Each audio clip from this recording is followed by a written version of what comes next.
I'd always felt that acute pain management, regional anesthesia, was a part of anesthesia and not so much a part of chronic pain management. Mm-hmm.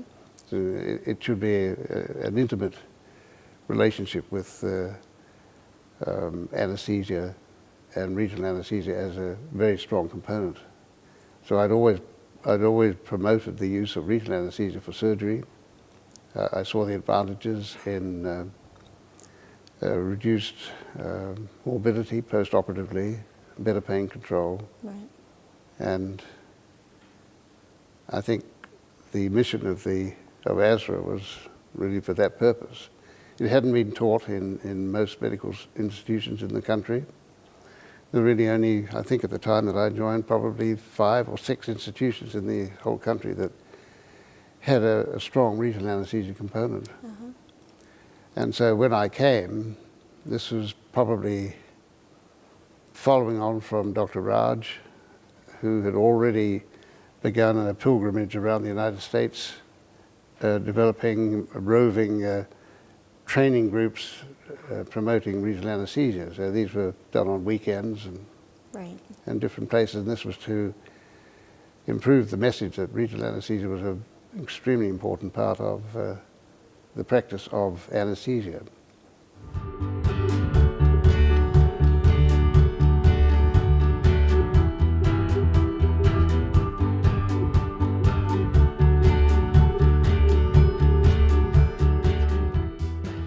I think there are many surgeons now who are requesting a lot of these techniques which are being described. Mm-hmm.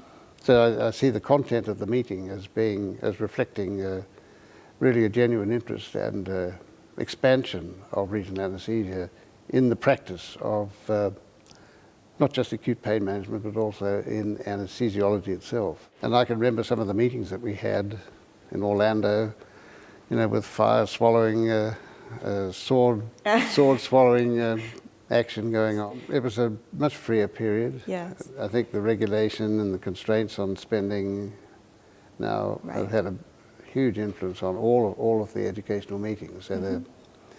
there's not so much the fun aspect has been diminished or even removed in some places. Mm-hmm. Yeah, no, I was just as enthusiastic as Raj. I mean, he didn't have to infect me. I was already Mm-hmm. infected by the use of the technology. Mm-hmm. And what he did, and I think Al Winnie too, he was the other person I should have mentioned, but he was a pioneer. Right. And he was what I looked up to. But I think Danny Miller, who was in San Antonio, that Al Winnie joined to produce this educational review courses that were held, and that became a foundation. That was another important aspect of spreading the use of regional anesthesia. My first real use of regional anesthesia outside of what I had been taught as a medical student and initially in Australia, I was in the Air Force and at the Air Force Base in Butterworth in Malaysia.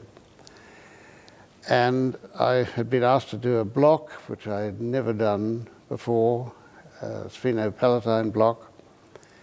And I didn't know what to do. So I went to the library and I found this name, Daniel Moore. So I hurried around and found somebody who could get me the book in Kuala Lumpur. So I got this book from Danny Moore. And just before doing the procedure, I had the book behind the screen. So I was reading up on this procedure that I came out and did it. It worked very well.